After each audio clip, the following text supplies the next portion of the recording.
YouTube channel Shri हरे नमः को like, share, subscribe करें। धन्यवाद। भीष्म पितामह, ये आपके वंशधर युधिष्ठिर राज सिंहासनासीन हुए हैं और दिन दिन भर रोते हैं, मैं खूनी हत्यारा, इतना हत्याकांड मेरे चलते हुआ, कितने अनाथ हो गए। ये राजा होकर स्वयं रोते रहेंगे, प्रजा को क्या सुख देंगे, इनको समझाइए।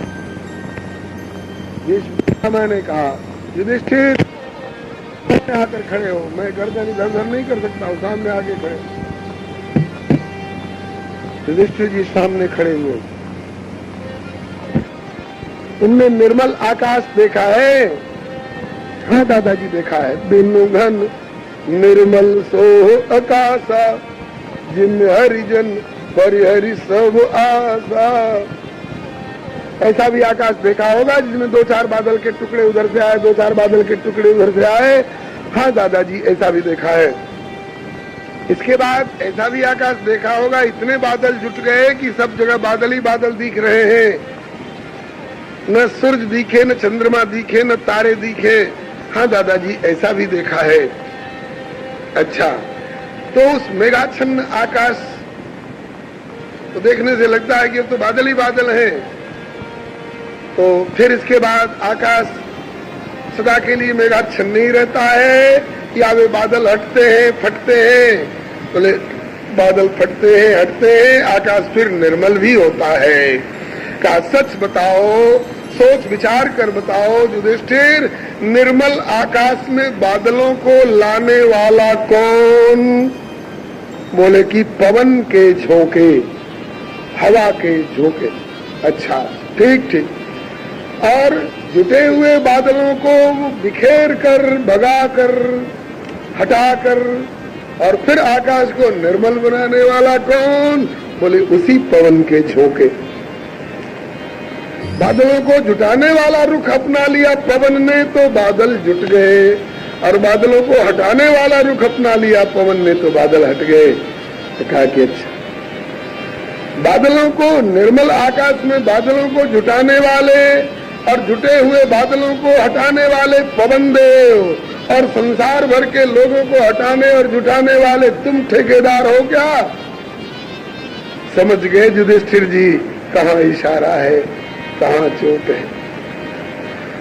कहा कि बादल को हटाने वाले पवन, और पवन को भी पवनत्व प्रदान करने वाला, अग्नि को भी अग्नित्व प्रदान करने वाला, सूर्य को भी सूर्यत्व प्रदान करने वाला। सूर्यस्यात् भवेत् सूर्यो अग्ने अग्नि प्रभो प्रभु। वो कौन है? बोले एस वही भगवान साक्षात आद्यो नारायण पुमान। जिनको तुम अपने मामा का छोरा समझते हो, ये सांवले सलोने चतुर्भुज पीतांबरधारी, ये पवन को भी पवनत्व प्रदान करने वाले, अग्नि को अग्नित्व प्रदान करने वाले, हरि हरिता विधि विधिता शिवई शिवता जो दई सोई जानकी पति मधुर मूर्ति मोदमयी मंगलमयी। ये सबके कर्ता कारिता यही है, इनकी इच्छा के बिना पत्ती भी नहीं हिलती है। किसकी माता थी कि जिसने पार्थ प्रण की पूर्ति की, हिल जाए तो पत्ता भला सत्ता बिना इस मूर्ति की। इनको तुम साधारण मेरा भाई समझ करके इनकी अवज्ञा मत करो। सर्वम काल कृतम मन्ये वायो रिव घनावली, वायो इव घनावली। जैसे घनावली को वायु जुटाते हैं और हटाते हैं, इसी तरह से इनके संकल्प से सब कुछ होता है। तुम्हारी समझ से अनुचित हुआ है और इनकी समझ से उचित हुआ है। होना चाहिए था, जरूरी था। क्यों? जो पापी दुर्योधन बड़ी भाभी माँ के समान आदर जिसका किया जाना चाहिए था, भाभी के कंगन को लक्ष्मण नहीं पहचानते, भाभी के कुंडल को लक्ष्मण नहीं पहचानते, भाभी के बाजूबंद को लक्ष्मण नहीं पहचानते। क्यों? भाभी के कान तक, भाभी के बाजू तक और भाभी की कलाई तक इनकी दृष्टि कभी उठी नहीं। पहचानेंगे कैसे? कोई गहना पहचानते हो लक्ष्मण? हाँ प्रभु, नूपुरा वेव जानामि। भाभी की पायल पहचान सकता हूँ। बोले पायल कैसे पहचानोगे? कहा कि नित्यम पादाभिवंदनात्, नित्य भाभी के चरणों में मातृभाव से प्रणाम करता था। तो चरणों में प्रणाम करते समय चरणों में लगी नूपुर दिखाई पड़ती थी, तो नूपुर को पहचान सकता हूँ, या उसके ऊपर का कोई गहना नहीं पहचानता। तो कहा तो लक्ष्मण भाभी का मातृवत इतना आदर करते हैं, और कहा ये अभागा दुर्योधन भाभी द्रौपदी को आदेश करता है दुशासन को कि जा चोटी पकड़ के खींच के ला, सारी सभा में सारी खींच कर उसे नंगी कर और मेरी जांघ पर बिठा, मेरी जांघ पर बिठा। ऐसे पापी दुर्योधन और उसके समर्थक अगर जीवित रह जाते युधिष्ठिर, फिर किसकी बहू और बेटियों की लाज बचती? तो बहू बेटियों की लाज की अपहरण करने वाले का मरना आवश्यक था, मरना ही आवश्यक था। ठाकुर जो कुछ करता है बहुत सोच विचार कर करता है। बहुजन हिताय बहुजन सुखाय करता है। सर्वे भवन्तु सुखिनः सर्वे सन्तु निरामया सर्वे भद्राणि पश्यन्तु मा कश्चित् दुःख भाग् भवेत्। और जिस पापी दुर्योधन ने अपने चचेरे भाइयों को भोजन में जहर मिला के दे सकता था, लाख के घर में बंद करके और आग लगा करके जलाने का प्रयास कर सकता था, वो दुर्योधन और उसके समर्थक अगर बच गए होते तो फिर किसके घर में आग नहीं लग जाती, किसका घर सुरक्षित रहता? इसलिए उनका मरना आवश्यक था और उनको मारने में इनको प्रयास नहीं करना पड़ता। इनके भावों के इशारे से ब्रह्मांड ब्रह्मांड का प्रलय होता है। अरे ये तो तुम अपना सौभाग्य समझो जो तुमको इन्होंने इसमें सेवा का सुअवसर प्रदान किया और कीर्ति प्रदान की। तुम अपने को कर्ता क्यों मानते हो? शारद को गान वीर अर्जुन को बाण और वीणा की तान मुनि नारद को शोर है। भीम पहलवान ज्ञान ज्ञानी सुखदेव जी को गोपिन के प्रेम की प्रशंसा बड़ी जोर है। भक्ति प्रहलाद ध्रुव जैसे हरिभक्तन को शक्तिशालियों में बजरंगी सिरमौर है। किंतु याद रखो पाए प्रशंसा सब एक की बदौलत ही, कहे कोई लाख परैया करैया कोई और, सबके कर्ता कारिता ये है। और इनका जो भी विधान है मंगलमय है। इस मंगल भवन अमंगलहारी के मंगलमय विधान में तुम अमंगल की कल्पना मत करो, अशुभ की कल्पना मत करो। क्या कर्तव्य है और क्या अकर्तव्य है इसके संबंध में अगर तुमको संदेह हो पूछो, मैं जाऊंगा, लेकिन तुम्हारे सारे प्रश्नों का उत्तर देकर तुम्हें पूर्ण संतुष्ट करके जाऊंगा। तब तक भगवान श्री कृष्ण से कहते हैं सदैव देवो भगवान प्रतीक्षताम कलेवरम यावदिदम हिनोम्यहम प्रसन्नासारुणलोचनोल्लसन्मुखाम्बुजो ध्यान चतुर्भुजा। वह देवादिदेव भगवान श्री कृष्ण सर्वेश्वर, जब तक मैं युधिष्ठिर को कुछ समझा रहा हूं तब तक कहीं इधर उधर जाना नहीं, इधर उधर ताकना नहीं, प्रतीक्षा करो, मेरे सामने खड़े रहो, मंद मंद मुस्कुराते हुए अपनी कृपा दृष्टि मेरे ऊपर डालते रहो, जब तक मैं इस कलेवर को त्याग करके आपके श्री चरणों में सदा के लिए उपस्थित न हो जाऊं। ये आदेश भक्तराज भीष्म का भगवान के ऊपर हो रहा है। सदैव देवो भगवान प्रतीक्षताम, प्रतीक्षा करो कलेवरम यावदिदम हिनोम्यहम। ये दावा कोई सब कर सकते हैं थोड़े? भगवान कहते खड़े प्रतीक्षा करो कन्हैया, मेरी प्रतीक्षा करो। मैं इन्हें उपदेश करके सदा के लिए इस पंच भौतिक कलेवर को परित्याग करके तुम्हारे चरणों में पहुंच जाऊं, इसके लिए प्रतीक्षा करो, खड़े रह करके मंद मंद मुस्कुराते हुए बलिहारी। इसके बाद युधिष्ठिर से कहा, बोलो युधिष्ठिर, कहां कहां तुमको कर्तव्य और अकर्तव्य में संदेह है, सब बता करके जाऊंगा। तो युधिष्ठिरस्तदा कर्ण्यो शयानम सर्पंजरे अपृच्छद विधान धर्मान ऋषीणाम चानुशृण्वताम। युधिष्ठिर जी पूछते गए और सबका उत्तर देते गए। श्री भीष्म पितामह भागवताचार्य हैं। सामान्य धर्मों की कौन कहे जी, विशेष धर्म जो बड़ा गुह्य गुह्यम विशुद्धम दुर्बोधम यम ज्ञात्वा अमृतमश्नुते, उस भागवत धर्म के परम जानकार गिने गुथे 12 व्यक्तियों में एक है। छठे स्कंद में जामिलोपाख्यान में आप सुनेंगे जमराज जी कहते हैं स्वयंभुर नारद शंभु कुमार कपिलो मनु प्रहलादो जनको भीष्मो बलिर्वैयास्किर्वयम् द्वादशीते विजानीमो धर्मम भागवतम भटा गुह्यम विशुद्धम दुर्बोधम इयं ज्ञात्वा मृतमश्नुते। और आज जिन ऋषियों के चरणों में बैठ करके कभी भीष्म पितामह सुनते रहे होंगे, आज वे ऋषि श्रोता बन करके सुन रहे हैं और भीष्म पितामह उपदेश दे रहे हैं। ठाकुर ने कहा कि युधिष्ठिर दादा, आज धर्म का सूरज अस्त होने जा रहा है, धर्म का सूरज अस्त होने जा रहा है, इनसे जो कुछ लेना हो ले लो युधिष्ठिर, ले लो। तो युधिष्ठिर कर्ण श्यानम सरपंजरे पृच्छद्विधान धर्मान, अनेक अनेक प्रकार से धर्मों की व्याख्या जहां जहां इनको कहीं संदेह था पूछते गए, भीष्म पितामह बताते गए। पुरुष स्वभाव विहितान यथा वर्णम यथा श्रमम वैराग्य रागोपाधिभ्याम आमना तो भय लक्षणान दान धर्मान राजधर्मान मोक्ष धर्मान विभाग सह स्त्री धर्मान भगवत धर्मान समास व्यास योगता। धर्म के कितने अवान्तर भेद हैं, सबका धर्म अलग अलग होता है। आंख का धर्म है देखना, कान का धर्म है सुनना, हाथ का धर्म है उठाना लेना देना धरना, पांव का धर्म है चलना, कुत्ते का धर्म है पहरा देना, गधे का धर्म है बोझा ढोना, सूरज का धर्म है प्रकाश देना ताप देना, चंद्रमा का धर्म है उसमें शीतलता प्रदान करना। सबका अपना अपना धर्म है। धर्म सहज स्वभाव को भी कहते हैं और धर्म कर्तव्य कर्म की भी व्याख्या है। तो जहां जहां जिस जिस प्रकार के धर्म में इनको जिज्ञासा थी सबका उत्तर दिए।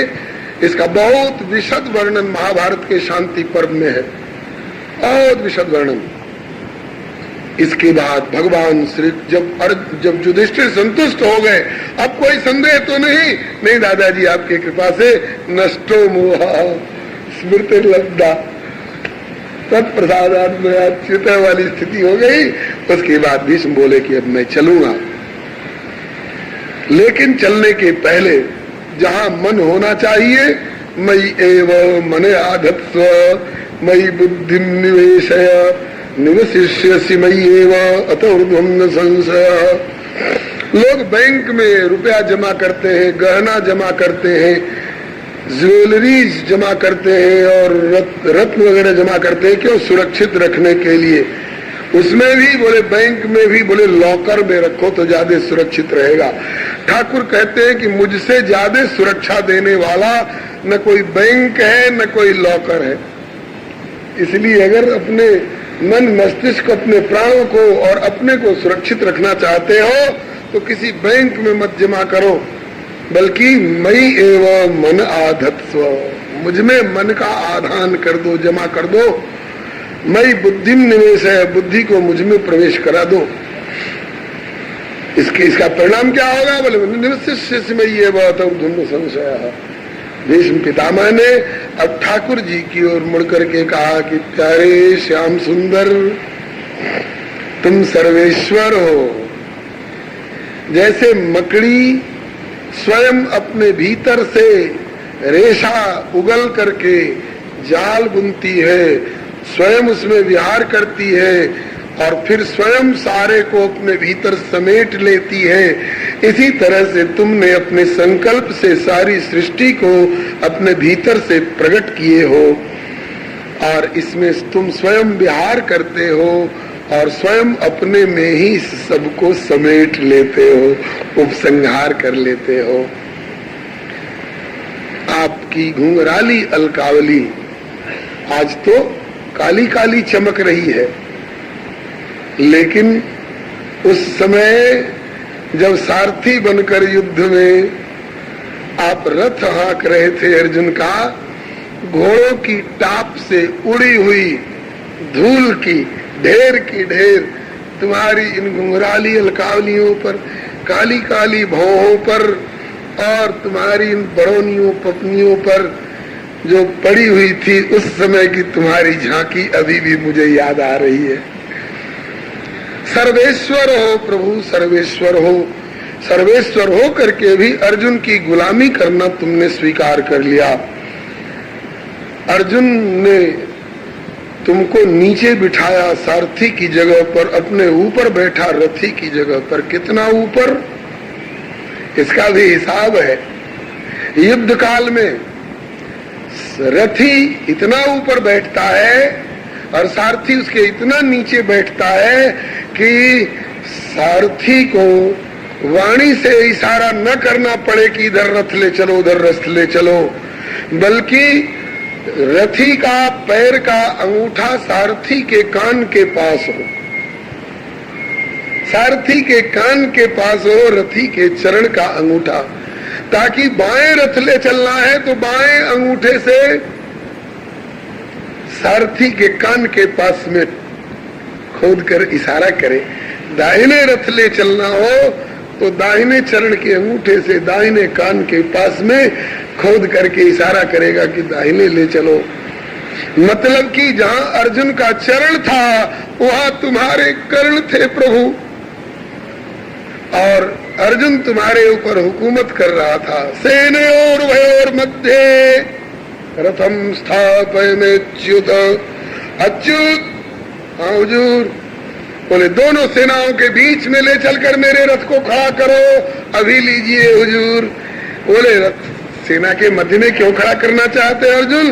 बोले यावदेतान निरीक्षे हम युद्ध कामान अवस्थितान, युद्धार्थी वीरों को देखना चाहता हूँ। अच्छा देखना चाहते हो, तुम अपने आप नहीं देख सकोगे, चलो मैं दिखाता हूँ। ले जाकर रथ खड़ा कर दिया, उंगली उठा उठा कर दिखाने लग गए। देखो अर्जुन, देखो वो दुर्योधन खड़ा है। तेरी पत्नी द्रौपदी के केस पकड़वा कर खिंचवा करके सभा में लाने की प्रेरणा देने वाला वो दुर्योधन खड़ा है। देखो वो भीष्म पितामह खड़े हैं, वो द्रोणाचार्य खड़े हैं, वो दुर्योधन का सहायक अंगराज कर्ण खड़ा है। आज भीष्म पितामह कह रहे हैं कि प्रभु वो दुर्योधन खड़ा है, वो कर्ण खड़ा है, वो द्रोण खड़े हैं, वो भीष्म खड़े हैं। ये आपके उंगली के इशारे को और कोई समझे चाहे ना समझे, आपकी कृपा से मैं समझ गया था। आपकी उंगली उन्हीं की ओर उठ रही है जिनको अब दुनिया से उठना है। युद्ध स्थल में काल उंगली उठा दे जिसकी ओर वो नहीं टिक सकता, और तुम तो काल ही नहीं जी, भुवनेश्वर काल हूं कर काला। काल के भी काल तुम हो। युद्ध स्थल में तुम जिसकी ओर उंगली उठा दो और वो बच जाए, संभव नहीं था। तो तुम्हारे इस उंगली के इशारे को मैं समझ गया कि इस उंगली के इशारे से तुम उनकी आयु को खींच रहे हो। स्थितवती पर से निकायु रक्षणा हृतवती पार्थ सखे रतिर्ममास्तु। हे प्रभु तुम बहुत दयालु हो, बहुत दयालु हो। मैं कितना कठोर हूँ कि मैंने बाण मार मार कर अर्जुन को तो परेशान किया ही, उसके सारथी रूप में आगे बैठे हुए तुम्हारे ऊपर भी मैंने कई बाण फेंके थे, और मेरे कई बाण तुम्हारे कवच को छेद करके तुम्हारे शरीर में भी घुसे थे, और तुम्हारे शरीर से रक्त भी निकला था प्रभु। हाय, मैंने बाण मारकर आपका रक्त निकाला, फिर भी आप अंतिम समय में मुझे दर्शन देकर मेरा मनोरथ पूर्ण करने आए हो प्रभु। तुम कितने दयालु हो, तुम्हारी दयालुता पर बलिहारी जाऊं। भक्तों पर कितना ख्याल रखते हो। स्वनिगम अपहाय मत प्रतिज्ञा मृतमधिकर तुम अप्लुतो रथस्थ धृतरथ चरणोध्यात चलत गुरु हरिवहं तुमिभं गतोत्तरीय। अब मेरी प्रतिज्ञा पूरी करने के लिए प्रभु आपने अपनी प्रतिज्ञा छोड़ दी। कैसे? यह प्रसंग इस प्रकार का है। महाभारत युद्ध प्रारंभ होने से पहले दोनों पक्ष के लोग भगवान श्री कृष्ण के पास मदद मांगने गए थे। दुर्योधन स्वयं गया था और पांडव पक्ष से अर्जुन स्वयं गए। प्रभु सोए हुए थे उस समय पर्यंक पर। दुर्योधन अकड़ के मारे, मैं उनके पैर की ओर क्यों बैठूं, मैं उनसे कम हूं, मैं तो सिरहाने की ओर बैठूंगा। सिरहाने की ओर बैठा और जगेंगे तब अपनी अर्जी पेश करूंगा। अर्जुन दीनता और भक्ति के नाते चरणों की ओर बैठे। भक्त तो चरणों में ही बैठना पसंद करते हैं। ठाकुर की आंख खुली, आंख खुलने पर चरणों की ओर जो होगा उसी पर दृष्टि पड़ेगी। सिरहाने कौन बैठा है क्या पता, वो तो जब यूं घूमेंगे तब न पता चलेगा। अर्जुन से पूछा, अर्जुन कैसे आए? कितनी देर हुई आए हुए? देर हुई प्रभु। कैसे आए? बोले मदद मांगने आया हूँ, युद्ध होगा ऐसा निश्चय हो चुका है, युद्ध में मदद मांगने आया हूँ प्रभु। तब तक दुर्योधन बोल पड़ा, उससे पहले मैं आया हूँ। ठाकुर ने कहा पहले तू आया है तो क्या, मेरी दृष्टि पहले अर्जुन पर पड़ी है, तो सिरहाने बैठा था। चल पहले आया चाहे पीछे आया, जब दोनों मदद मांगने आए हैं तो दोनों की मदद करूंगा। क्या मदद चाहते हो? दुर्योधन ने पूछा क्या क्या मदद कर सकते हो? कहा कि दो तरह की। एक तरफ तो मेरी चतुरंगिणी सेना रहेगी, हाथी घोड़ा रथ अस्त्र शस्त्र के साथ मेरी सेना रहेगी, और दूसरी तरफ अकेला मैं रहूंगा। लेकिन मेरे साथ एक लाचारी है, जब तक युद्ध होता रहेगा मैं हथियार नहीं उठाऊंगा। दुर्योधन बोला कि हथियार नहीं उठाओगे तो हमें कोई मक्खन मिश्री का भंडारा करना है थोड़े। अरे जब युद्ध में हथियार नहीं उठाओगे तो तुम मेरे लिए किस काम के? तुम्हारे जैसे निकम्मे को अकेले लेकर क्या करूंगा? हमें तुम्हारी जरूरत नहीं है, हमें सेना दो, चतुरंगिणी सेना चाहिए, अस्त्र शस्त्र चाहिए। कहा ठीक है, दिया। अर्जुन तुमको क्या चाहिए? कहा कि प्रभु मुझे तो आप चाहिए, मैं तो आपको चाहता हूँ। कहा सोच ले, मुझे ले जाकर क्या करेगा? हथियार उठाऊंगा नहीं, हथियार नहीं उठाने वाला युद्ध में किस काम का होगा? कहा कि मत उठाना हथियार प्यारे, हथियार उठाने के लिए तेरा अर्जुन ही पर्याप्त है, हथियार मत उठाना। फिर क्या सेवा लोगे? कहा मेरे जीवन रूपी रथ की बागडोर संभालते रहना, मुझे कुमार्ग में मत जाने देना, मेरे घोड़ों को कुमार्ग में मत जाने देना। देखना इंद्रियों के न घोड़े भगे, इनको दिन रात संयम के कोड़े लगे। विरति चर्म संतोष कृपाना, ईश भजन सारथी सुजाना। मेरे जीवन रूपी रथ की बागडोर संभालते रहना। हाँ अर्जुन इतना तो कर दूंगा। कहा कि इतने ही की आवश्यकता है प्रभु, और कुछ की आवश्यकता मुझे नहीं है। आप मेरे साथ रहोगे, मेरे जीवन रूपी रथ की बागडोर संभालते रहोगे, इसके अलावा हमें तुमसे और कुछ चाहिए नहीं। बलिहारी मतलब कि ठाकुर की प्रतिज्ञा पहले से थी, हथियार नहीं उठाऊंगा। और युद्ध में परिस्थिति ऐसी बन गई, भीष्म पितामह ने दुर्योधन की के उसकाने पर प्रतिज्ञा कर ली, आज इनको हथियार उठवाऊंगा। जो पे वीर पारथ को रथ ना मिलाऊं, धूल तो पे कुरुवंशिन को अंश ही न मानियो। जो पे ये मेरे बाण शत्रु के न बेधे प्राण, तो पे मोहि कायर प्रमाण ही बखानियो। ए ओ घनश्याम तुम महारथी के सारथी हो, तुम भी महारथी हुए जंग रंग ठानियो। जो पे ब्रजराज तुम्हें शस्त्र ना गा दूं आज, तो पे मोहि संतनु को पुत्र ही न मानियो। जो पे ब्रजराज तुम्हें शस्त्र ना गा दूं आज, तो पे मोको गंगा जी को पुत्र ही न मानियो। बोलो गंगा मैया की जय, गंगा नंदन की जय, शंतनु नंदन की जय। श्री सूरदास जी भी गाते हैं, भीष्म ने प्रतिज्ञा की, आज जो हरि न शस्त्र गाऊं, तो लाजो गंगा जननी को शंतनु सुत न कहूं। भीष्म की प्रतिज्ञा सुनकर श्याम सुंदर ने अपनी प्रतिज्ञा को फिर से दोहराया। क्या बोल रहे हो दादाजी? भाखत कहा हो ऐसी धारणा न राखो चित्त, प्रण के विरुद्ध पक्षपात ना विचारी हो, सारथी बने हो रथ की वो है मेरो काम, या न्यायबद्ध युद्ध को नियम ना बिगारी हो। बिंदु कवि होती ना प्रतीति तो सुनो हो भीष्म, फिर से शपथ करके समस्त संकटारी हो, जो पे एक बाप एक को सबल सुपूत हुई हो, तो पे काउ भांति शस्त्र कर में निधारी हो। दोनों ने एक दूसरे के विरुद्ध प्रतिज्ञा ठानी। भक्त ने प्रतिज्ञा ठानी, हथियार नहीं उठवा दिया तो मैं संतनु का बेटा नहीं। कन्हैया ने कहा कि मैं हथियार उठा लिया तो मैं एक बाप का बेटा नहीं।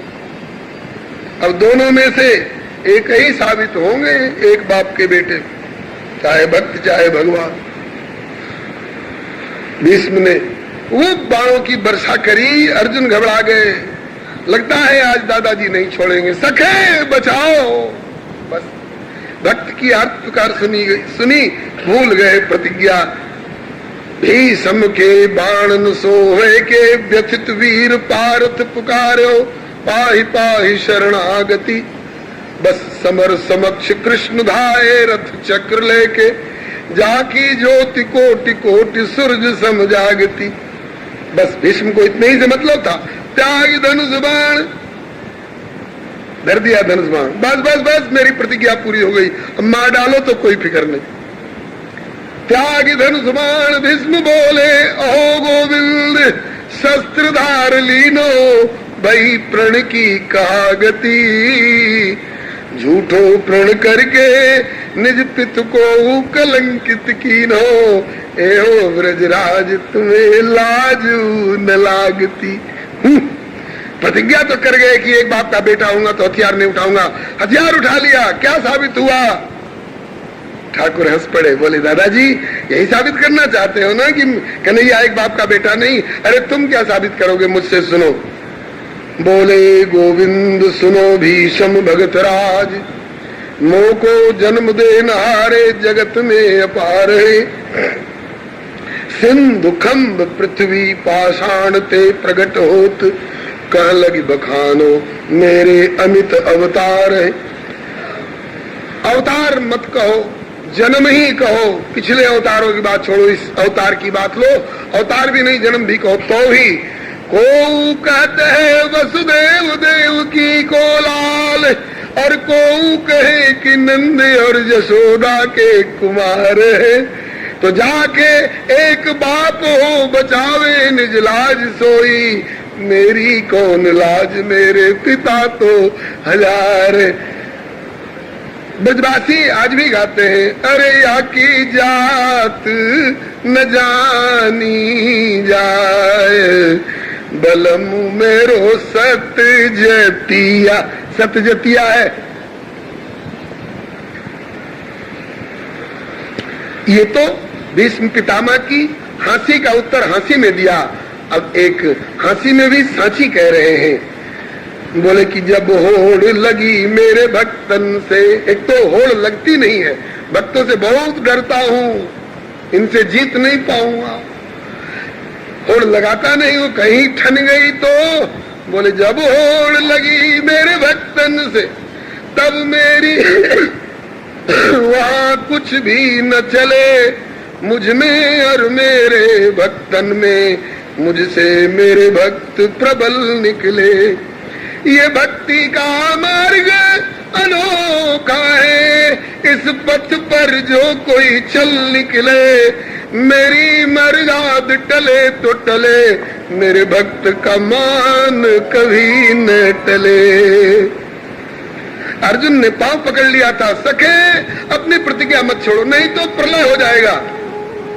ये चांदनी 4 खंबे पर टिकी हुई है, लेकिन चंद्रलोक किस खंबे पर टिका है? तुम्हारे संकल्प के खंबे पर। हम पानी के सतह पर एक ढेला रखेंगे तो डूब जाएगा, गल जाएगा, और तुमने पानी के सतह पर पृथ्वी टिका रखी है, न डूब रही है न गल रही है, तुम्हारे संकल्प से हो रहा है।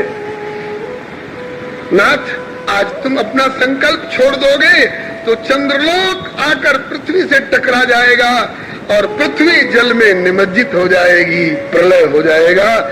सखे प्रतिज्ञा मत छोड़ो। भीष्म पितामह कह रहे हैं कि प्रभु, जिस समय तुम चक्का लेकर के रथ का मेरे ऊपर दौड़े थे, और गतोत्तरी तुम्हारा दुपट्टा उड़कर कहाँ जा रहा है इसका तुम्हें होश नहीं था। मुझे आज भी वो झांकी याद आ रही है प्रभु, हृदय में ताजी बनी है वो झांकी। वापट पीत की फहरान, कर गई चक्र चरण की धावन, नहीं बिसरती वह बान, मानो सिंह शैल ते उतरो महामत गज जान। वापट पीत की फहरान। कितने दयालु हो प्रभु, कितने भक्त वत्सल हो कि स्वनिगम अपाय मत प्रतिज्ञामृतम अधिकर्तुम प्लुतोरथस्थ धृत रथ चरण चलत गुरु हरिवहन तुम गतोत्तरीय। धरती कांपने लगी थी उस समय। हाँ, धरती चलत गु, ये पृथ्वी कांपने लग गई। क्या हो रहा है? प्रलय तो नहीं करेंगे? प्रभु आप बहुत दयालु हो, श्री हरे नमः को अब इसके बाद कहते हैं कि सब्सक्राइब करें। तो ऐसी कृपा करो कि आपके उन चरणार बिंदों को, जिन चरणार बिंदों को विरह गथिता गोपियों ने, ब्रजवासियों ने अपने हृदय पर धारण करके अपने विरह जन्य ताप को दूर किया था, उन्हीं चरणार बिंदों में मेरी दृष्टि, मेरी वाणी, मेरा मन, मेरी बुद्धि और मैं स्वयं समर्पित होकर के और इस त्रिताप की ज्वाला से निकलकर आपके चरणों में पहुंचे। कृष्ण एवं भगवती मनोवाग दृष्टि वृत्ति भी आत्मन्यात्मानमावेश्य सुनत श्वास उपारमत। भीष्म पितामह ने अपनी दृष्टि, वाणी, मन, प्राण सब कुछ प्रभु में समर्पित करके और अपने इस पंचभौतिक कलेवर को परित्याग करके विमान पर बैठ करके और भगवत धाम को सबके देखते देखते यात्रा किए। देवताओं ने फूलों की वर्षा करी, जय जयकार करी, अप्सराओं ने नृत्य किए, गंधर्वों ने गायन किए। बोलिए श्री भीष्म पितामह जी महाराज की जय, श्री गंगा नंदन की जय, श्री शंतनु नंदन की जय।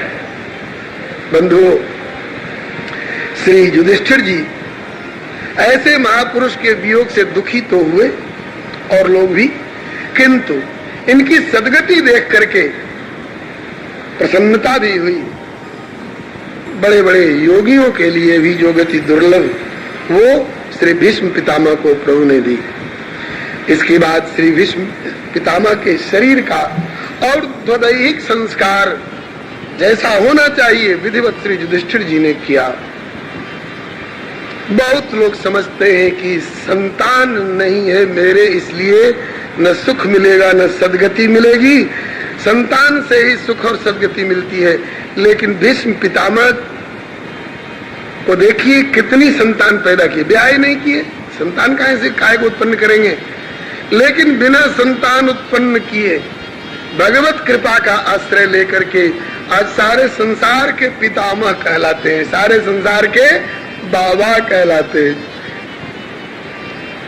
आज बहुत से पिता लोग तरसते हैं धर्म निरपेक्ष बेटों से, धर्म निरपेक्ष बेटों से कांपते हैं बहुत से बाप, और आकर पूछते हैं कि महाराज जी अपनी जिंदगी में अपने हाथों से अपने लिए श्राद्ध, जलदान, पिंडदान किया जा सकता है कि नहीं? क्यों, बाल बच्चे नहीं है क्या? बोले हैं तो महाराज 6-6, 8-8, लेकिन उनमें से एक भी ऐसा नहीं है जो जिंदगी में मुझे एक लोटा पानी दे।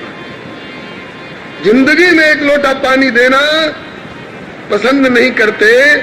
उन नालायक धर्म निरपेक्ष बेटों से मरने के बाद जलदान और पिंडदान की हम क्या आशा करें? इसलिए मन करता है कि अपनी जिंदगी में ही आगे के लिए कुछ कर जाएं। इसका उत्तर बड़ा प्यारा प्यारा उत्तर दिया था पूज्य चरण श्री डोंगरी जी महाराज ने इसी शुकताल वाली पिछली कथा में। बोले कि भैया पिंडदान किया जा सकता है अपने हित के लिए, लेकिन कौन? वो चावल वाला पिंडदान कि खोया वाला पिंडदान? नहीं नहीं, इस शरीर को ही पिंड कहा गया है, यही पिंड ठाकुर को दान कर दो, अपने आप को ही उनके आत्मसमर्पण कर दो। इससे बढ़कर के पिंडदान क्या हमको तृप्त करेगा? तो कहने का तात्पर्य ये कि अन्यत्र और लोग तो 8-8, 10-10, 100-100, 1000-1000 पुत्र पैदा करके भी जलदान पिंडदान नहीं पाते हैं, सुख और सदगति नहीं पाते हैं, और भीष्म पितामह बिना संतान पैदा किए और सारे संसार के बाबा हो गए। आज भी पितृपक्ष चल रहा है ना, पितृपक्ष में सब लोग अपने पितरों के लिए श्रद्धालु लोग जलदान पिंडदान कर रहे होंगे। अपनी तीसरी, चौथी, पांचवी पीढ़ी का नाम भले भूल जाए, बाबा पर बाबा का नाम भले भूल जाए, लेकिन भीष्म पितामह का नाम कोई नहीं भूलता। भीष्म पितामह के नाम का एक स्पेशल विशिष्ट जलदान है। मंत्र पढ़ दूं तो व्याघ्र पदगोत्राय सांकृत्य प्रवराय च अपुत्राय ददाम्येतत् जलम भीष्माय वर्मणे। वैयाग्रपद गोत्राय संकृत्य प्रवराय च अपुत्राय ददामि एतत् जलम भीष्माय वर्मणे। एतत् जलम भीष्माय वर्मणे, एतत् जलम भीष्माय वर्मणे। परदादा का नाम भले भूल जाए, लेकिन भीष्म का नाम नहीं भूला जाता है, उनके नाम का जलदान किया जाता है सबके द्वारा। क्यों? भीष्म पितामह को तुम्हारे जलदान और पिंडदान की जरूरत है क्या? वो ऐसे किसी साधारण लटके हुए पितृलोक में पड़े हुए हैं कि आए हमारे वंश की जड़ न कट जाए? नहीं नहीं, भगवत धाम में विराजमान है। फिर जो भगवत धाम में जा चुका है उसको जलदान क्यों करते हो? बोले उसके लाभ के लिए नहीं नहीं, उनको याद दिलाने के लिए कि हे पितामह, हम भी तुम्हारे बाल बच्चों में, अपने को उनसे जोड़ने के लिए, उनको अपने से जोड़ने के लिए नहीं, अपने को उनसे जोड़ करके उनके कृपा दृष्टि की याचना करने के लिए। भीष्म पितामह को जलदान पिंडदान के की कोई जरूरत नहीं है, लेकिन हम भी तुम्हारे बाल बच्चों में है दादाजी, हमारे ऊपर भी जहाँ जिस भगवत धाम में वहीं से हमारे ऊपर भी एक कृपा की दृष्टि का छींटा दे देना, हमारा भी कल्याण हो जाएगा।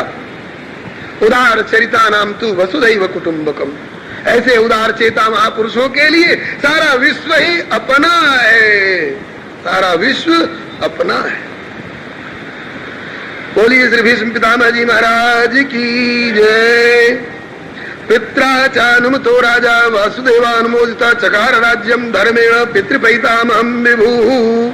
श्री भीष्म पितामह के द्वारा जो उपदेश दिया गया था, उपदेश में मर्यादित रह करके उसके अनुसार भगवान से अनुमोदन प्राप्त करके युधिष्ठिर जी ने अपने शासन काल में ऐसी सुंदर व्यवस्था की कि न कभी सूखा पड़ा उनके राज्य में और न कभी बाढ़ के मारे लोग मरे। राम राज्य सरी की व्यवस्था हो गई थी महाराज। त्रेता भई कृत युग की करनी, ऐसे ही यहाँ द्वापर के अंतिम चरण में भी राम राज्य जैसी व्यवस्था हो गई। विधु महिपुर मयूखनी रवि तप जितने काज, मांगे बारिद दे जल रामचंद्र के राज। बादल थोड़ा जल देना खेती सींचने के लिए, तो बादलों ने जल दे दिया। ज्यादा मत बरसाना कि फसल डूब जाए और सड़ जाए, उतना ही जल देना जितना जल आवश्यक है, तो बादल उतना ही जल देते थे। सारे प्रजा को सुखी किया। बंधुओं, युधिष्ठिर जी का मोह दूर हो जाने के बाद, भीष्म पितामह को सद्गति प्राप्त हो जाने के बाद, भगवान श्याम सुंदर बुआ जी की अनुमति लेकर और वहां से द्वारका के लिए चल पड़े गए। फिर आना भी पड़ा था। कब? जब युधिष्ठिर जी ने अश्वमेध यज्ञ किया था। युधिष्ठिर जी ने 2 प्रकार के यज्ञ किए, एक बार राजसूय और उसके बाद अश्वमेध। राजसूय यज्ञ किया था महाभारत युद्ध से पहले, जिसमें इनके वैभव को देखकर दुर्योधन को जलन हुई थी। और अश्वमेध किया महाभारत युद्ध के पश्चात। उस अश्वमेध यज्ञ में भगवान श्री कृष्ण भी इनके सहयोगी बनकर साथ साथ घोड़े के रक्षक बनकर के डोले। द्वारका में जब पहुंचे तो द्वारका वालों का वीराजन्य ताप दूर हुआ, बड़े सुखी हुए। उसके बाद श्री परीक्षित जी के जन्म का प्रसंग है। परीक्षित जी का गर्भ में रहने का समय जब पूरा हो गया तो जन्म का समय आया। परीक्षित जी जब माँ उत्तरा के पेट से बाहर आए तो ऐसा लगता था इनके शरीर में प्राण नहीं है। यहाँ पर दो मत हैं। कुछ लोगों का कहना है कि अश्वत्थामा के चलाए हुए ब्रह्मास्त्र की मर्यादा रखने के लिए, अमोघता दिखाने के लिए एक बार परीक्षित को निष्प्राण दिखा दिया प्रभु ने, और फिर अपनी कृपा का चमत्कार दिखाया। उनके गए हुए प्राण वापस ला करके और प्रदान किए। तो विष्णुना राता प्रदत्ता इति विष्णु राता, भगवान के द्वारा जिनका प्राण वापस दिया गया है, उस गई बहोर गरीब निवाजू, सरल सबल साहिब रघुराजू। इसलिए परीक्षित जी का एक नाम पड़ा है विष्णुरात। विष्णुना राता प्रदत्ता इति विष्णुराता, जो विष्णु के द्वारा प्रदान किए गए हैं। एक भाव तो यह है। और दूसरा भाव, कुछ संतों का कहना है कि मरे नहीं थे जन्म के समय में। परीक्षित मृत नहीं थे, मूर्छित अवश्य थे। मूर्छित क्यों हुए? बोले गर्भ में जिस सांवले सलोने चतुर्भुज पीतांबरधारी को देख करके आए थे, जब गर्भ से बाहर आ गए तो उनका अदर्शन हो गया, दर्शन का लोप हो गया। तो उस प्रभु के वियोग में मूर्छित हो गए थे। नाड़ी का स्पंदन रुक गया था, मरे हुए सरीखे लगते थे। लेकिन भगवत कृपा से पुनः जब इनकी आंखें खुली, ताकने लग गए, श्वास लेते हुए दिखाई पड़े, बड़ी प्रसन्नता हुई। श्री युधिष्ठिर जी ने खूब दान पुण्य किया, वंश सुरक्षित रह गया।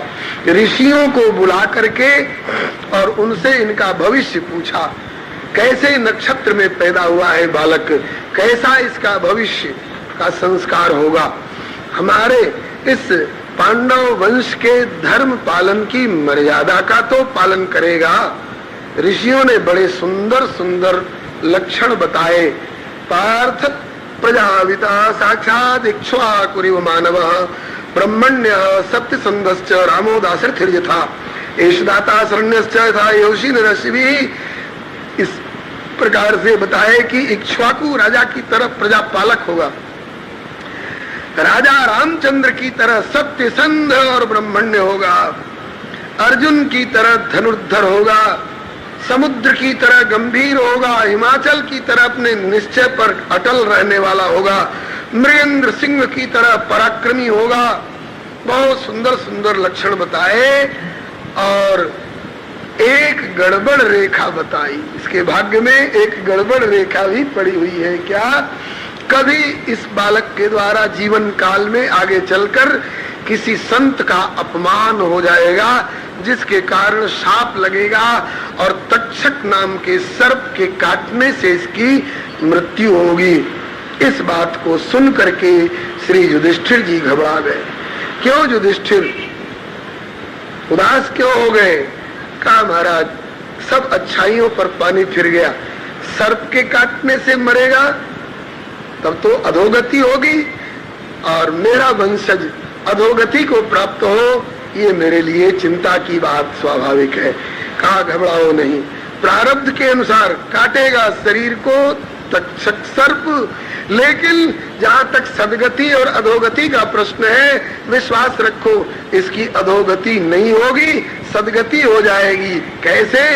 बोले एक दूसरे और संत आकर इनको श्रीमद् भागवती कथा सुना देंगे, जिससे अंतिम समय में इसका मन प्राण बुद्धि सब परमात्मा में लगा हुआ होगा, तो अंतिम समय में भगवान की याद करते करते शरीर छोड़ेगा, तो इसको भगवत प्राप्ति हो जाएगी। जीवन काल में भी बहुत बड़ा भक्त होगा और अंतिम समय में जिज्ञासितात्म याथात्म्यो मुनिर्व्यास सुतादसौ हित्वेदम नृपगंगायाम यास्यत्यद्धा कुतो भयम। व्यास सुतात, व्यास नंदन श्री सुखदेव जी के द्वारा यह कथा सुन करके परमात्मा में मन बुद्धि प्राण लगा करके और महाप्रयाण करेगा, इसलिए इसको भगवत प्राप्ति होगी। इसलिए आप इसके सदगति की चिंता न करें, सदगति तो धरी धराई है भगवत कृपा से। इस बात को सुन करके श्री युधिष्ठिर जी प्रसन्न हो गए। इसका मतलब जो कहा गया है, ये 5 बातें शरीर मिलने के ही समय में माँ के गर्भ में ही निर्धारित हो जाती हैं। आयु कर्म च वित्तम च विद्या निधन में च पंचैतानि सृज्यन्ते गर्भस्थ। छठी रात के अंक राई घटे न तिल बढ़े, रहुरे जीव निशंक भजन करो निशंक। प्रारब्ध को मिटाने के चक्कर में मत पड़ो, प्रारब्धानुसार प्राप्त परिस्थिति का सदुपयोग करो, प्रभु के चरणों में विनियोग करो। बनी बनाई है भगवान से बना लोगे तो सब जगह से बनी बनाई होगी, और भगवान से बिगाड़ लोगे, दुनिया भर में कितनी भी बनाते फिरोगे तो बनने वाली नहीं है। रसना हरि नाम सुधा न पिए, तिनकी गिनती न गिनी न गिनी। बहु संपत्ति जोरी बटोरी धरे, तिनको कहिए न धनी न धनी। जग स्वार्थ लाग दलील करे, बहु जीव कुजीव हनी न हनी। जिनकी न बनी रघुनंदन, सो तिनकी कबहू न बनी न बनी। तो भैया भगवान से बनाने की कोशिश करो, दुनिया से बने चाहे नहीं बने। बोले कि तुम जग पे, जग तुम पे और तुम जगत पे रीझ रहे भरपूर, और जगपति पे रीझे नहीं तो सब रीझनी पे दूर। इसलिए संकल्प करो कि बने तो रघुबर सो बने, और बिगड़े तो भरपूर। तुलसी और सो बने तो वह बनिबे पे दूर। औरों से बनने बिगड़ने की परवाह मत करो, भगवान से बना करके रखो, सब बनी बनाई है बलिहारी। इसके बाद आगे वर्णन आता है, इनका नाम परीक्षित क्यों पड़ा। बोले गर्भे दृष्ट मनुध्यायन परीक्षित नरेश्विया, स एस लोके विख्याता परीक्षित इति प्रभु। इस लोक में परीक्षित इनका नाम क्यों पड़ा, तो इस परीक्षित नाम का 2 प्रकार से अर्थ करते हैं। गर्भ से निकलते ही अपने चारों ओर ताकने लग गए, देखने लग गए। किस लिए? कहाँ गया वो मेरा चतुर्भुज पीतांबरधारी रक्षक, कहाँ गया, कहाँ गया। तो चारों ओर बोल नहीं रहे थे, केवल परितः इक्षिता, इक्षण देखने को कहते हैं, और परितः चारों तरफ में, सब तरफ में देखना। तो परितः इक्षिता इति परीक्षिता। और दूसरा भाव थोड़े और बड़े हुए, जब दोनों हथेली और घुटने के बल रेंग रेंग कर चलने लग गए, तो इनके सामने जो कोई पीले कपड़े पहन करके आते थे उनको जाकर पकड़ लेते थे। अब पकड़ के उनके मुंह की ओर ताकते थे, और कि ये तो नहीं है वो जिसने गर्भ में मेरी रक्षा की थी। और जब देखते थे कि ये सांवला नहीं है और इसके 4 भुजा नहीं है तो छोड़ देते थे। फिर दूसरा कोई मिलता पीले कपड़े वाला तो उसको पकड़कर उसकी जांच करते थे। तो गर्भे दृष्टम अनुध्यायन परीक्षित नरेश, इसीलिए सएस लोके विख्यात परीक्षित प्रभु, इसलिए इनका नाम परीक्षित पड़ा।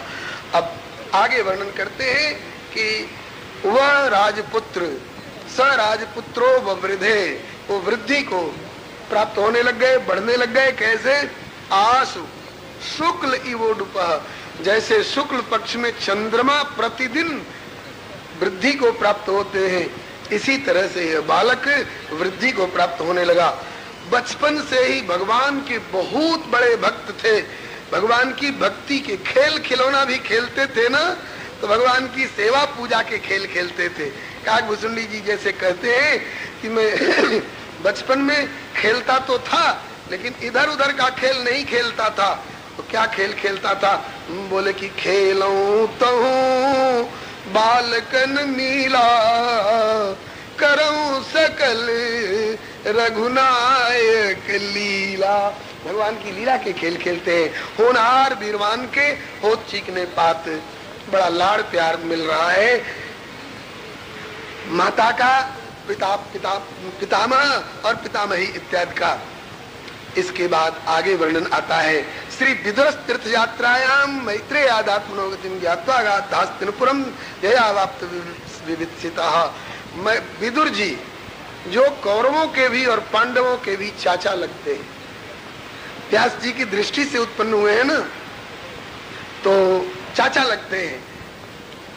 जब देखा इन्होंने कि महाभारत का युद्ध होकर के रहेगा, दुर्योधन मानेगा नहीं, भगवान की बात नहीं माना तो किसकी बात मानेगा, युद्ध होकर के रहेगा, तो अब मुझे यहाँ रहना नहीं चाहिए। क्यों रहूंगा तो किसी न किसी पक्ष से मुझको भी बोलना पड़ेगा और अपनी आंखों के सामने अपने वंश का संहार देखना पड़ेगा, जो मुझे अभिष्ट नहीं है। इसलिए विदुर जी तीर्थ यात्रा को चले गए थे। और जब तीर्थ यात्रा से लौटे तो रास्ते में सूचना मिली कि युद्ध समाप्त हो चुका है और कौरवों का वंश विनाश हुआ।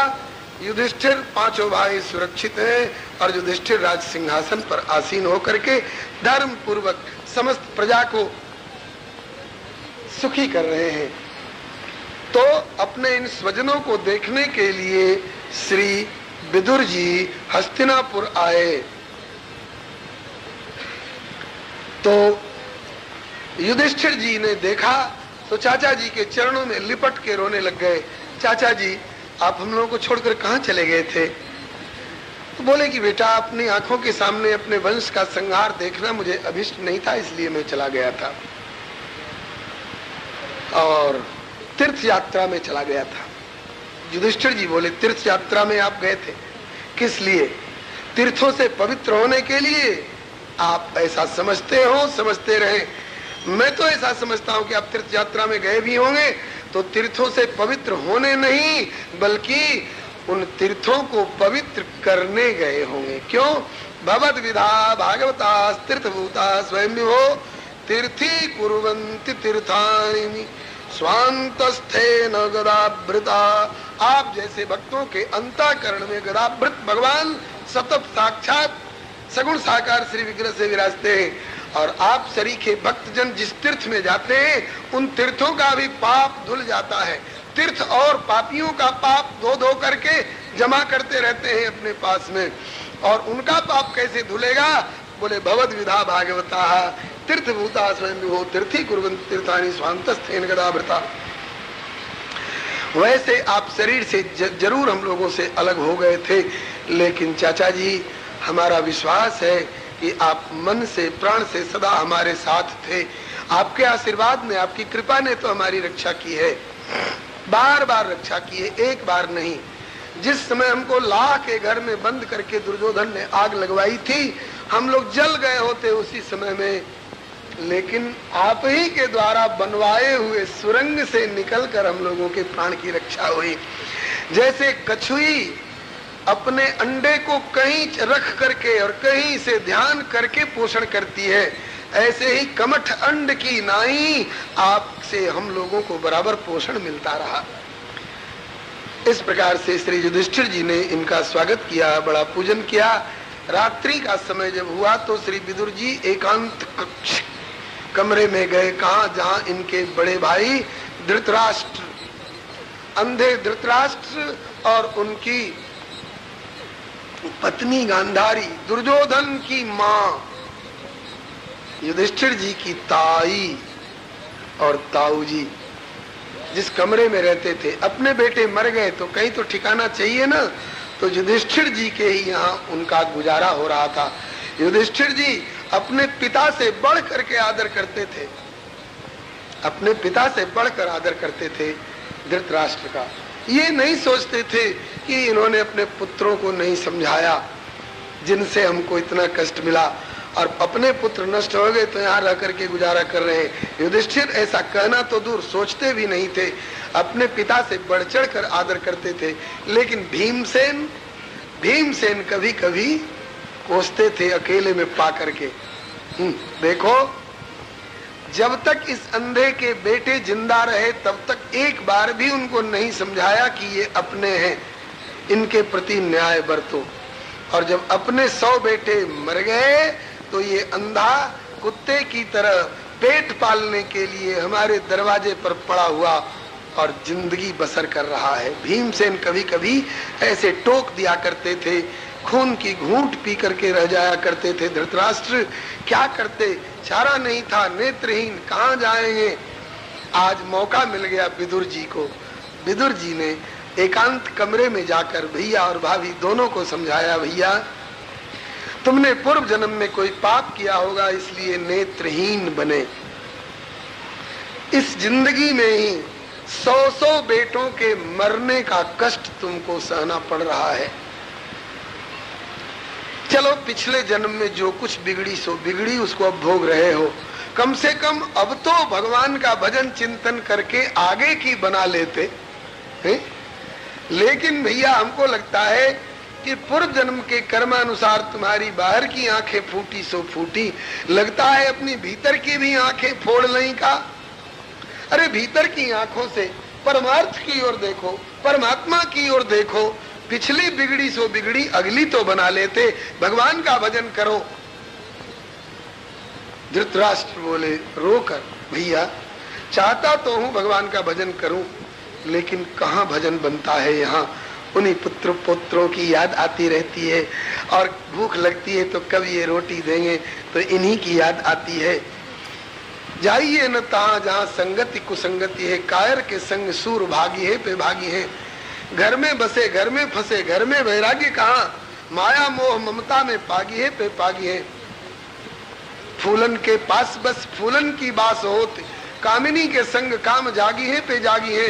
काजर की कोठरी में कैसो हूँ सयानो जई है, काजर की एक दाग लागी है पे लागी। घर में वैराग्य कहाँ, घर में भजन कहाँ। बोले बाहर चलो, गंगा किनारे भजन करो। कहा कि नेत्रहीन हूँ, कहाँ ठोकर खा करके गिरूंगा। विदुर जी बोले कि भजन करने की नीयत अगर हो तो मैं मौका दूंगा पूरा पूरा।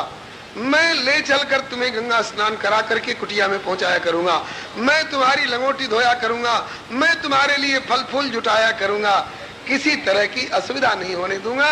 लेकिन भजन करने की नीयत हो तो वहां भी जाकर के उन्हीं नाती पोता और पर पोता की याद कर करके रोते रहो, तब नहीं। भजन करने की नियत हो तो हाँ भैया भजन करने की नियत है, बोले तो चलो मेरे साथ। रातों रात भैया भाभी दोनों को निकाल ले गए गंगा जी के किनारे, भजन का पूरा पूरा मौका दिया। भाई हो तो विदुर के सरीखा। श्री वृंदावन के रसिक संत सिद्धकोट के श्री भगवत रसिक जी कहते हैं, परिवार रहना बुरा नहीं है, बशर्ते कि परिवार आदर्श हो। आदर्श परिवार किसको कहते हैं? आजकल लोग दीवारों पर लिखते हैं छोटा परिवार, आदर्श परिवार। वह छोटा परिवार चाहे शराबी हो, कबाबी हो, भ्रष्टाचारी हो, दुराचारी हो, नहीं नहीं, ये आदर्श परिवार की परिभाषा नहीं है। आदर्श परिवार की सूची दी है, परिभाषा दी है श्री भगवत रसिक जी ने एक कुंडलिया में। बोले कि तात पिता कैसे हो? बोले तात ऋषभ सोए, मातु मंदालस मानो, पुत्र कपिल सो मिले, मित्र प्रहलाद ही जानो। भ्राता विदुर दयाल, भ्राता विदुर दयाल, जोशिता द्रुपद दुलारी, गुरु गुरु नारद सम मिले, अकिंचन पर उपकारी, गुरु नारद सम मिले अकिंचन पर उपकारी। भरता नृप अम्बरीश सो भरता नृप अम्बरीश सो और राजा पृथु सो जो मिले तो भगवत भव निधि उद्धरे और चिदानंद रस में झिले।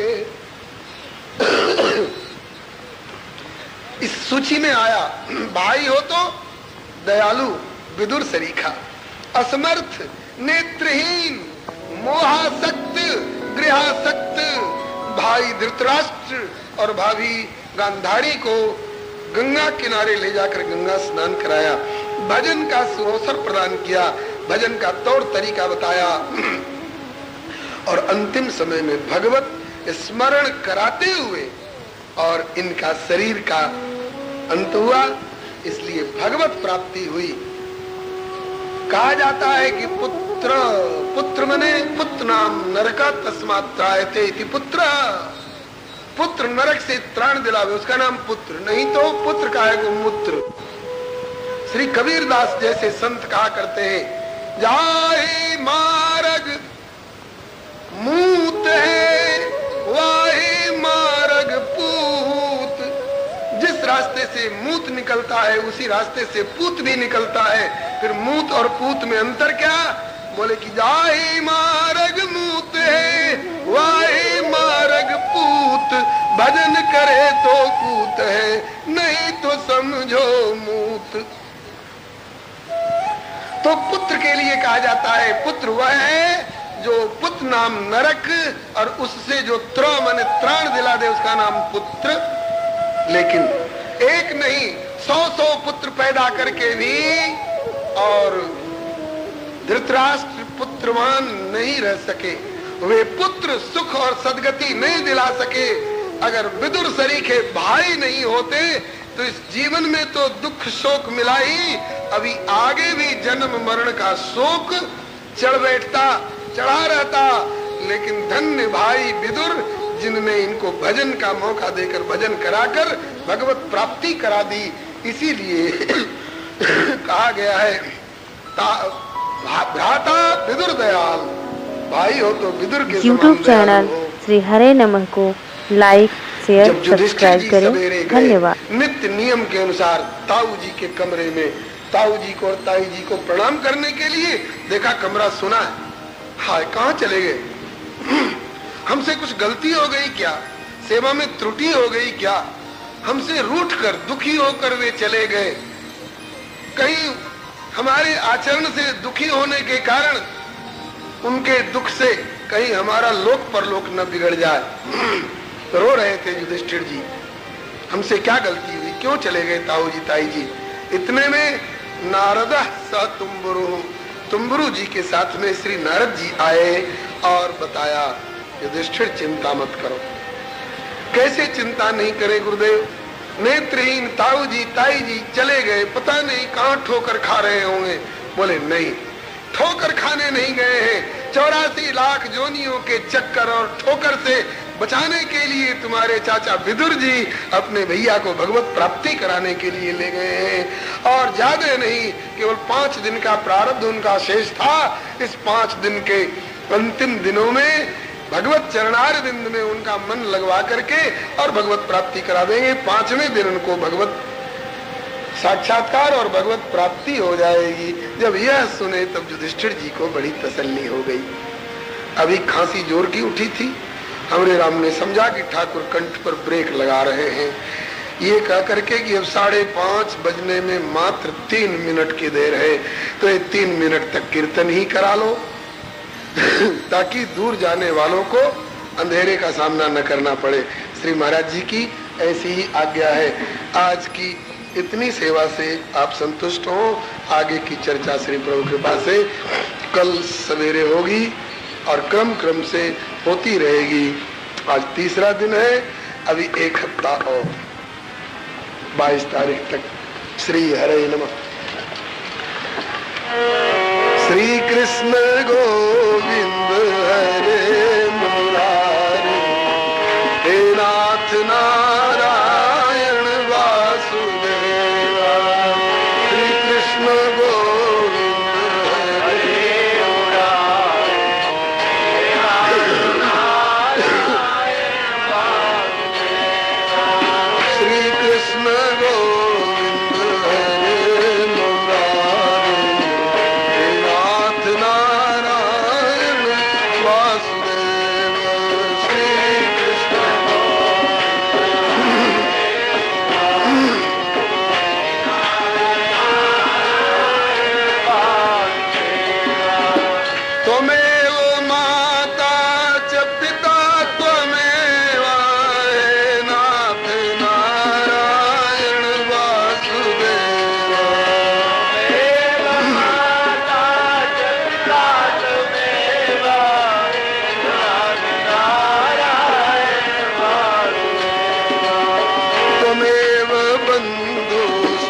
सखा त्वमेव हे नाथ नारायण वासुदेव त्वमेव बन्धुश्च सखा त्वमेव नाथ नारायण वासुदेव श्री कृष्ण गोविंद हरे मुरारे हे नाथ नारायण वासुदेव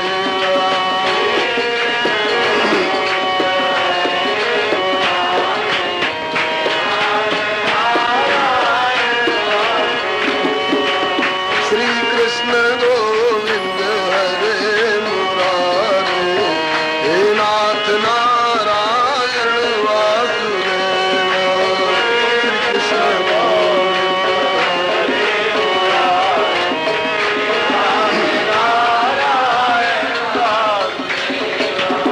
श्री वासुदेव भगवान की जय आरती बाल कृष्ण की जय आरती बाल कृष्ण की अपनो जन्म सुफल कर लीजे अपनो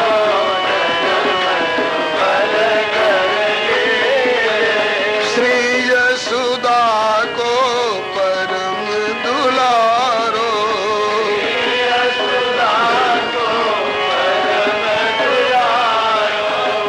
बाबा की अखियन को तारो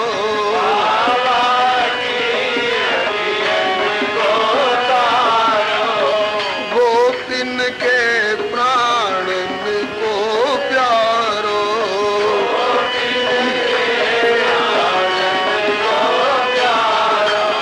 इन पर प्राण निछावर कीजे इन पर प्राण निछावर कीजे आरती बाल कृष्ण की कीजे आरती बाल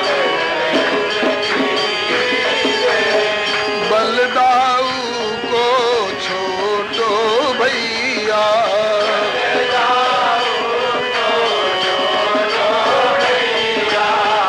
कनुआ कही कही बोले मैया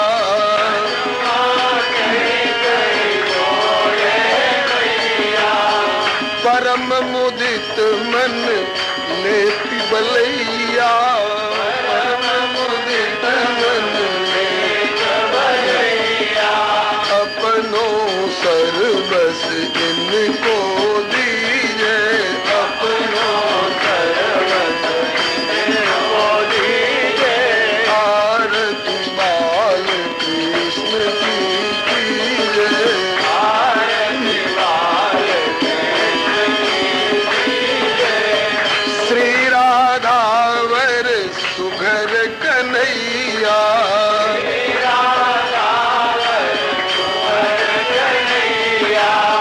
ब्रज जन को नवनीत खवैया ब्रज जन को नवनीत खवैया देखत ही मन नयन चुरैया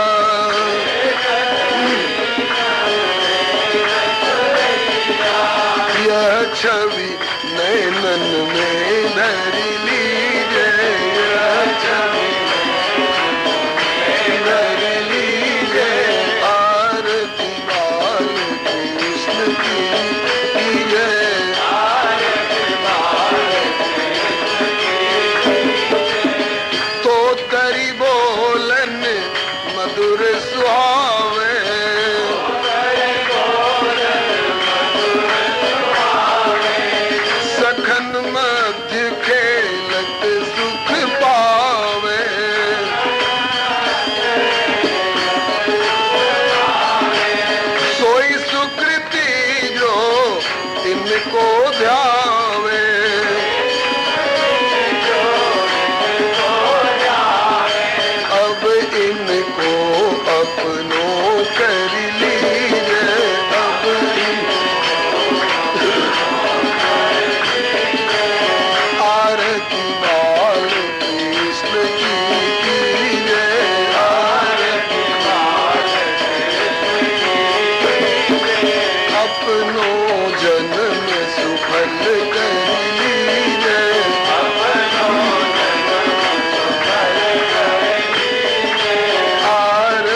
कृष्ण भगवान की जय। श्री अयोध्यानाथ की जय।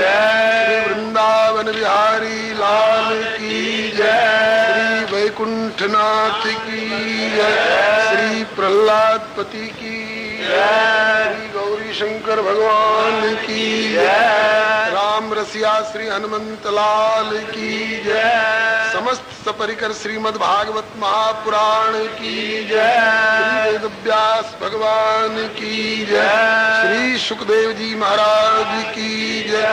श्री सुख तीर्थ की जय। श्री परीक्षित जी महाराज की जय। श्री सूत जी शौनकादिक जी महाराज की जय। श्री मैत्रेय जी श्री विदुर जी महाराज की जय। श्री गंगा मैया की जय। श्री बद्री विशाल भगवान की जय। जगत गुरु श्री शंकराचार्य भगवान की जय। श्री राम जन्मभूमि की जय। श्री कृष्ण जन्म स्थान की जय। श्री काशी विश्वनाथ की जय। श्री सनातन धर्म की जय।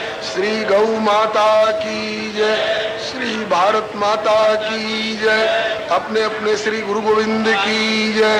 श्री चक्र जी महाराज की जय। इनके लाडले की जय। उनके पुण्य स्मृति महोत्सव की जय। श्री सर्व संत वैष्णव भगवान की जय। जय जय श्री सीताराम।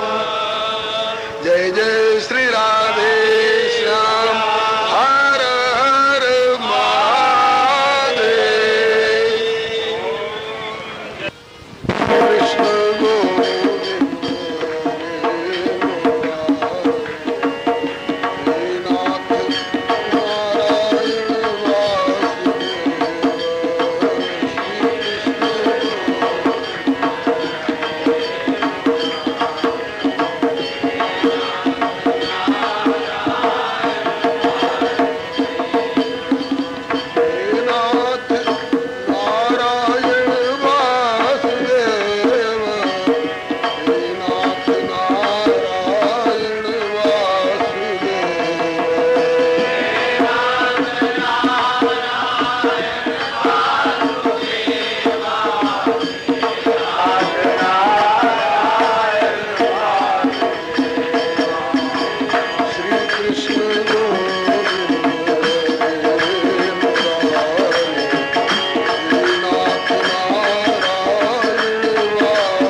काशी भक्त भगवान की जय। श्री गुरुदेव भगवान की जय। श्री आचार्य चरण की जय। श्री भगवन नाम संकीर्तन की जय। राम रसिया श्री हनुमंत लाल की जय। समस्त सपरिकर श्रीमद् भागवत महापुराण की जय। श्री वेद व्यास भगवान की जय। श्री सुखदेव जी महाराज की जय। श्री परीक्षित जी महाराज की जय। श्री सूत जी शौनकादिक जी महाराज की जय। श्री मैत्रेय जी श्री विदुर जी महाराज की जय। श्री द्वादश भागवताचार्य की जय। श्री चतुसंप्रदायाचार्य की जय। अपने अपने श्री गुरु गोविंद की जय। श्री सुख तीर्थ की जय। श्री गंगा मैया की जय। श्री बद्री विशाल भगवान की जय। श्री जगत गुरु श्री शंकराचार्य भगवान की जय। श्री चक्र जी महाराज की जय। इनके लाडले की जय। इनके पुण्य स्मृति महोत्सव की जय। श्री सर्वसंत वैष्णव भगवान की जय। श्री हरि शरणं मम। श्री हरि गुरु वैष्णव चरण कमलेभ्यो नमः। ओम नमः परमहंसास्वादित चरण कमल चिन्ह मकरंदाय भक्त जनमानस निवासाय श्री रामचंद्राय विश्वसर्ग विसर्गादि नवलक्षण लक्षितं श्री कृष्णाख्यं परम धाम जगद्धाम नमामि तत्। वागीशायस्य वदने लक्ष्मीर्यस्य च वक्षसि यस्यास्ते हृदये संवित्तं नृसिंहं भजे। श्रीरामं रामभक्तिं च रामभक्तांस्तथा गुरून् वाक्काय मनसा प्रेम्णा प्रणमामि पुनः पुनः। कान्तिस्थितामृषतिनिन्दितशारदेन्दुर्यत्रैकतो विलसितामसिताङ्गशोभाम् श्रीवृन्दावनेऽपि कृतयामुनगाङ्गसङ्गम् श्रीराधामुकुन्दयुगलं तदहं नमामि। श्रीकृष्णं नारायणं वन्दे। श्रीकृष्णं वन्दे व्रजप्रियं। श्रीकृष्णं द्वैपायनं वन्दे। श्रीकृष्णं वन्दे पृथासुतम्। यं प्रव्रजन्तमनुपेतमपेतकृत्यं द्वैपायनो विरहकातरया जुहाव पुत्रेति तन्मयतया तरवोऽभिनेदुस्तं सर्वभूतहृदयं मुनिमानतोऽस्मि। तं सर्वभूतहृदयं मुनिमानतोऽस्मि। यस्वानुभावमखिलश्रुतिसारमेकम् अध्यात्मदीपमतितीर्षतां तमोन्नम् संसारिणां करुणया पुराणगुह्यं तं व्याससूनुमुपयामि गुरुं मुनीनां। प्रह्लाद नारद पराशर पुण्डरीको व्यासाम्बरीश शुकशौनक भीष्मदाल्भ्याम् रुक्माङ्गदार्जुन वसिष्ठ विभीषणादीन् पुण्यानिमान् परं भागवतान् नमामि। भवानी शंकरौ वन्दे श्रद्धा विश्वासरूपिणौ याभ्यां विना न पश्यन्ति सिद्धाः स्वान्तस्थमीश्वरम्। वन्दे बोधमयं नित्यं गुरुं शङ्कररूपिणम्। यमाश्रितो हि वक्रोऽपि चन्द्रः सर्वत्र वन्द्यते। श्रीसीतारामगुणग्राम पुण्यारण्यविहारिणौ वन्दे विशुद्धविज्ञानौ कवीश्वर कपीश्वरौ। अतुलित बलधामं हेमशैलाभदेहं दनुजवन कृशानं ज्ञानिनामग्रगण्यं सकलगुणनिधानं वानराणामधीशं रघुपतिप्रियभक्तं वातजातं नमामि। पूजन्तं राम रामेति मधुरं मधुराक्षरम् आरुह्य कविताशाखां वन्दे वाल्मीकिकोकिलं। नारायणं नमस्कृत्य नरं चैव नरोत्तमं देवीं सरस्वतीं व्यासं ततो जयमुदीरयेत्। जय जय भक्त भक्ति भगवंत गुरु चतुर्नाम बपुए किनके पद वंदन किए नाशे विघ्न। श्री गिरिजापति गिरिजा गणेश शेष शारद श्रुति व्यास वाल्मीकि पद पंकज नित ध्याऊं मैं। द्वादश भागवताचार्य चतुर्संप्रदायाचार्य शंकर आचार्य को सपरिकर मनाऊं मैं। तुलसी कबीर सूर नाभा प्रियादास मीरा श्री नानक चैतन्य जू को अनुगत रहाऊं मैं। दीजय वर सब मिल मोहि मन वचक्रम छलत मित परिकर स हरि हरि यश हरि हरि राम। जय जय गुरुदेव विश्वामित्र के प्रतीक राम तारक प्रदाता श्री चरित्रवन बिहारी की। जय जय गुरुदेव भक्तमाल के स्वरूप सानुकूल सर्वभात सदा सदै सुखारी। जय जय गुरुदेव वासवंशी वट जमुना तट उत्कट आदर्श संत सेवा वृद्धारी की। जय जय गुरुदेव फलाहारी राम लीलावृति आचार्य व्यास सर्व संत रूपधारी।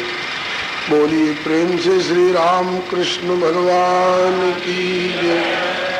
श्री अयोध्यानाथ की जय। श्री वृंदावन बिहारी लाल की जय। श्री वैकुंठनाथ की जय। श्री प्रहलादपति की जय। श्री गौरी शंकर भगवान की जय। राम रसिया श्री हनुमंत लाल की जय। समस्त सपरिकर श्रीमद् भागवत महापुराण की जय। श्री वेद व्यास भगवान की जय। श्री सुखदेव जी महाराज की जय। श्री परीक्षित जी महाराज की जय। श्री सूत जी सौनकादिक जी महाराज की जय। श्री मैत्रेय जी श्री विदुर जी महाराज की जय। श्री सर्वसंत वैष्णव भगवान की जय। निगम कल्पतरोर्गलितं फलम् सुखमुखादमृतद्रवसंयुतं पिबत भागवतं रसमालयम् मोरो रसिका भुवि भावुका। आज श्री प्रभु कृपा से श्रीमद् भागवत महापुराण कथा सत्र का चतुर्थ दिवस है। श्री प्रभु कृपा से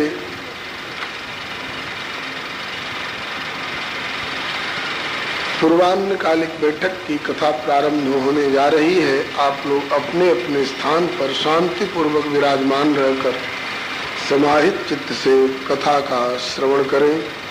श्री प्रभु कृपा से पूर्व प्रसंग में आपने श्री विदुर जी के द्वारा अपने बड़े भाई धृतराष्ट्र जी एवं गांधारी जी के भगवत प्राप्ति तक का प्रसंग श्रवण किए थे। अब आगे श्री सूत जी महाराज वर्णन कर रहे हैं कि राजन, भगवान जब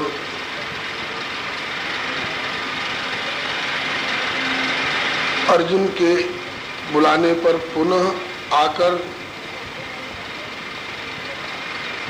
श्री हरे नमः श्री युधिष्ठिर जी के राजसूय यज्ञ में अश्वमेध यज्ञ में सम्मिलित हुए, अश्वमेध यज्ञ संपन्न करा करके जब प्रभु लौटने लग गए तो अर्जुन भी उनके साथ गए।